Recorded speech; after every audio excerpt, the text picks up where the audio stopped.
Bonjour à tous, dans cette vidéo je vais vous présenter comment on fait un I-cord. Alors pour commencer on va faire un I-cord de rabattage. Qu'est-ce que c'est un I-cord? Un I-cord c'est une cordelette qui permet soit de rabattre proprement en faisant comme un petit boudin ou en fait qui fait un point de la texture et qui permet de rabattre proprement.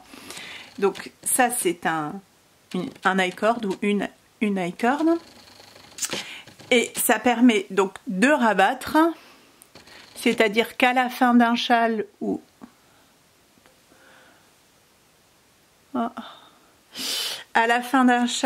d'un gilet, quand on fait un I-cord, voilà, ou une cordelette, ça permet et de rabattre et de faire une bordure. Donc ça c'est l'effet fini. Moi dans mes designs j'ai tendance à faire beaucoup d'I-cord, donc je vais vous montrer comment on en fait. Alors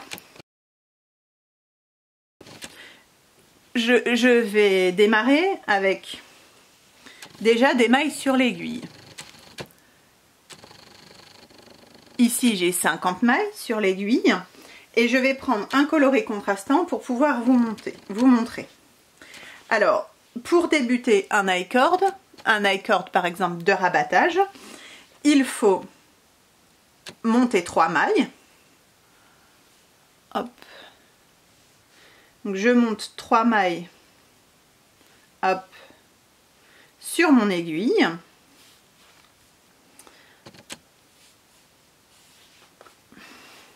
Voilà. Je les glisse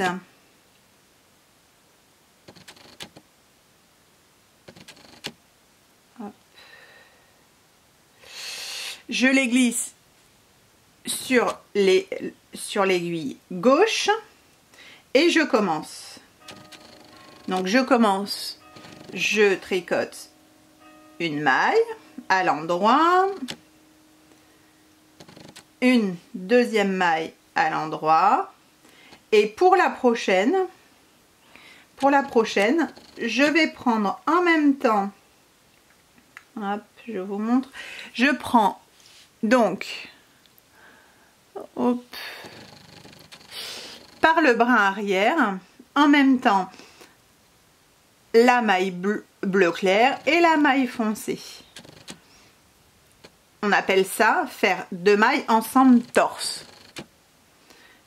Je les remets sur l'aiguille gauche et je tricote ainsi. Hop.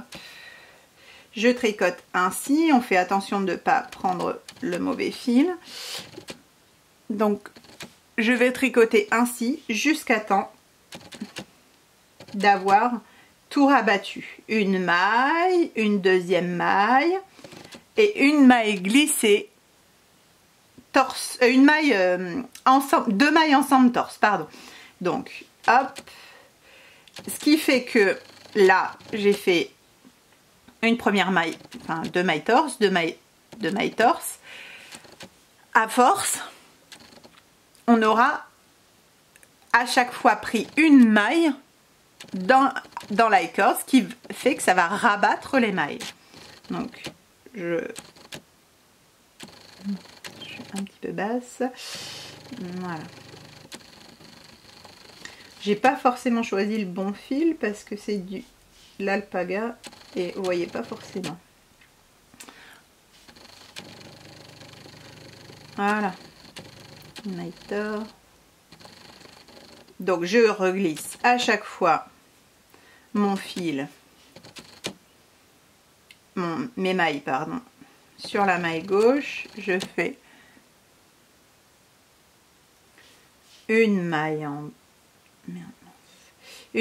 droit, une deuxième maille en droit et 2 mailles ensemble torse. Voilà, je reglisse, une maille en droit, une deuxième maille en droit, 2 mailles ensemble torse.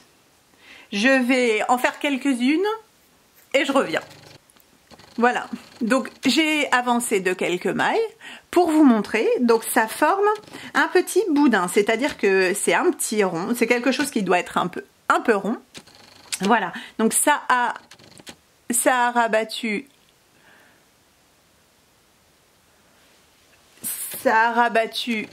les premières mailles, c'est-à-dire que les premières mailles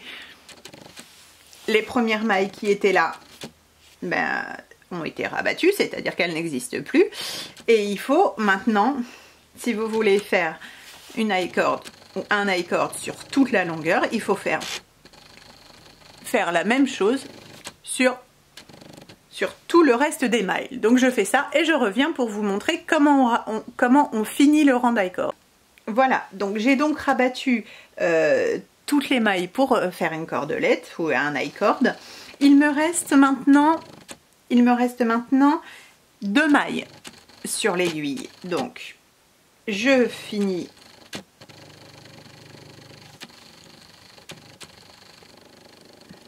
l'I-cord sur les 2 mailles. Hop, une.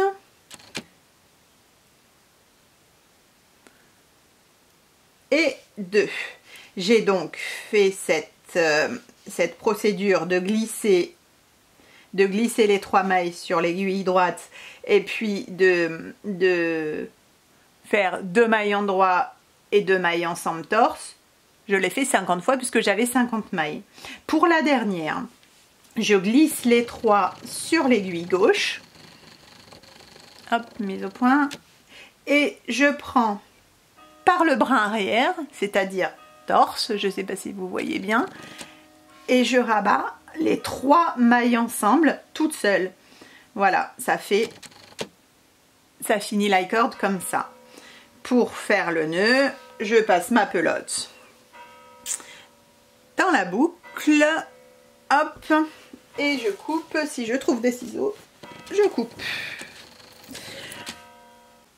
Voilà, donc j'ai retrouvé mes ciseaux, je coupe, et là ça me donne, je n'ai plus du tout de mailles rattachées à l'aiguille, ça me donne bien une cordelette comme sur la première. Alors là on voit quand même, parce que la différence c'est que les mailles d'en dessous sont très foncées et les mailles d'au-dessus très claires. En plus c'est une laine alpaga sur le dessus et mérinos sport sur le dessous, mais au blocage on voit plus, ça se régule. Voilà, on tire un peu sur le blocage. Donc ça c'était la méthode pour rabattre en I-cord. Maintenant je vais vous montrer la méthode pour monter un I-cord. C'est pas plus compliqué, c'est même encore plus simple, c'est la même méthode. C'est-à-dire, je prends mon fil, je monte 3 mailles, hop, je monte 3 mailles sur l'aiguille, je les laisse sur l'aiguille droite, hop, enfin non, je les laisse pas, je les passe sur l'aiguille gauche, pardon, hop, je les passe sur l'aiguille gauche. Voilà. Et je tricote mes 3 mailles tout simplement. Hop, sur un peu nickel. Je tricote tout simplement mes 3 mailles. Je repasse. Mince, j'ai fait une bêtise. Je repasse mes 3 mailles sur l'aiguille gauche. Je tricote mes 3 mailles et ainsi de suite. Et on fait ça, ça forme une cordelette. Est-ce que vous voyez bien? Voilà. Et ça, c'est la méthode pour monter un I-cord. Tout seul, sans rien. Je vais avancer un peu et puis je vous montre ce que ça donne. Voilà, j'ai avancé un peu.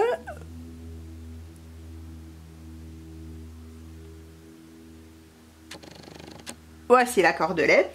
Et j'en ai pris une autre pour vous montrer ce que ça donne. Voilà. Ça, c'est quand on en fait une grande. Là, je crois que j'en ai fait une de 150 mailles. Voilà. Donc ça, c'est la différente manière de faire les cordelettes. Dernière chose que je voulais vous montrer. Je reprends mes aiguilles. C'est quelque chose qu'on retrouve souvent dans mes designs. C'est comment relever des mailles derrière un I-cord. Alors ça, c'est un petit peu plus compliqué à vous montrer. Je vous montre. Donc, on prend le derrière de l'i-cord et on reprend les mailles qui sont en bleu foncé, en point, enfin le point mousse derrière. On reprend, hop, ça c'est le premier, pas que le fil s'en mêle. Voilà, et on reprend tous les petits boudins ou toutes les petites boucles du point mousse. Hop, je suis un peu hors du cadre.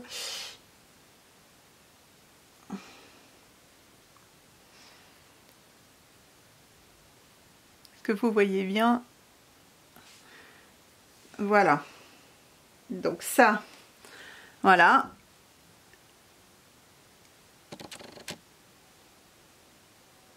Oui. Voilà. Ça permet de reprendre les mailles derrière l'i-cord. Et derrière, on ne voit rien. C'est-à-dire...